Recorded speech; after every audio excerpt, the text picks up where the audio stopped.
শৃঙ্খলা, পরিশ্রম, জেদ আর চূড়ান্ত অধ্যবসায় কিন্তু নিয়ে আসে সাফল্য। হঠাৎ করে কোনো পাওয়া সাফল্য সেটাকে টিকিয়ে রাখা কিন্তু সম্ভব হয় না। জেদ, পরিশ্রম, অধ্যবসায় এগুলো দিয়েই কিন্তু সাফল্যের সিঁড়িতে চড়তে হয়। আজকে মেটতলা ফুটবল একাডেমির প্র্যাকটিসে, অর্থাৎ আজ 5ই আগস্ট বুধবার, প্রচুর বৃষ্টি হয়েছিল সারাটা দিন ধরে। একরকম মাঠের অবস্থা এতটাই খারাপ ছিল, আবহাওয়ার অবস্থা যথেষ্ট খারাপ ছিল, তাও কয়েকজন জেদি প্লেয়ার কিন্তু মাঠে এসেছিল অন্যান্য আর 5টা দিনের মতোই। আজকে প্র্যাকটিস সেশনটাকে মূলত টেকনিক্যালি ওদেরকে আরও স্ট্রং করার জন্য প্র্যাকটিস ড্রিলগুলোকে সাজিয়েছিলাম, যেখানে ওয়ান টাচ পাসিংয়ের উপরে প্রথমে জোর দিয়েছিলাম। যদিও তার আগে একটা বল মাস্টারি ড্রিল ছিল, সেটাকে ভিডিও করা সম্ভব হয়নি। যদিও সব সেশনগুলোর সব ড্রিলগুলো কিন্তু আজকে ভিডিও করে ওঠা সম্ভব হয়নি, তারই মধ্যে কিছু অংশ আপনাদের সামনে তুলে ধরেছি। এটা যেরকম ওয়ান টাচ পাস ছিল, মাঝখানে জায়গা ছিল মাত্র 4 গজ মতো, যেটা প্লেয়াররা দাঁড়ানোর পরে জায়গাটা আরও কমে সেটা 3 গজে দাঁড়াচ্ছিল, 2 থেকে 3 গজ। তো এতটুকু দূরে প্লেয়ারদের পাস করার সাথে সাথে আবার কিন্তু বল চলে আসছিল, সেটাকে কুইক ওয়ান টাচ অর্থাৎ ফ্র্যাকশন অফ সেকেন্ডের মধ্যে কিন্তু তাদেরকে বারে বারে বল পাস করতে হচ্ছিল। এতে করে কি হচ্ছিল, তাদের পাসিং অ্যাকিউরেসির সাথে সাথে পাসিং ইন্টেন্সিটি বা কুইক পাস দেওয়ার যে মানসিকতা সেটা কিন্তু তৈরি হচ্ছিল।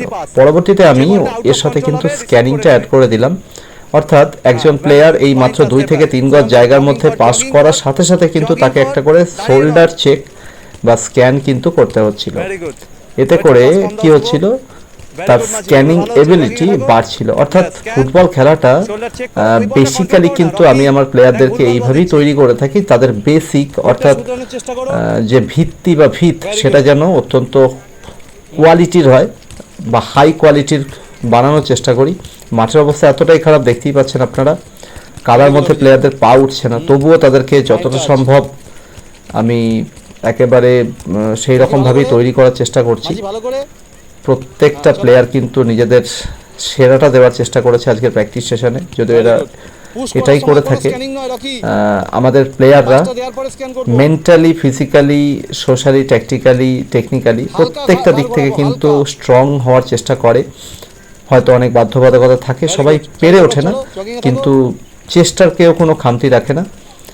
তো এই একটা করে স্ক্যানিং এবং একবার করে পুশিং বা পাস করা ইনসাইড ব্যবহার করে এটা কিন্তু কন্টিনিউ চলার পর পরবর্তীতে ড্রিলগুলোকে চেঞ্জ করা হলো। এই যে এটা ফার্স্ট টাচে হচ্ছে অপোনেন্টকে বিট করা, যেখানে পায়ের ইনসাইড পার্টটাকে ব্যবহার করছিল।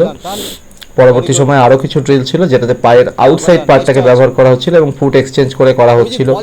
এরপর কিছু ড্রিবলিংয়ের উপরে প্র্যাকটিস ড্রিল করা হয়েছিল, দুর্ভাগ্যবশত সেটার আজকে ভিডিও রেকর্ড করা হয়নি।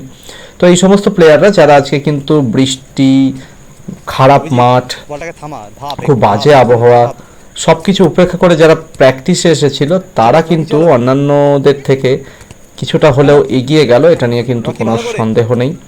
মেটতলা ফুটবল একাডেমির প্র্যাকটিসের ভিডিওগুলো আপনারা যারা দেখছেন বা টাচ অফ ফুটবল চ্যানেলে আপনারা যারা ভিডিও দেখছেন, আপনাদের কোনো প্রশ্ন ফুটবল সংক্রান্ত থাকলে অতি অবশ্যই পরবর্তী ভিডিওতে আবারও দেখা হবে।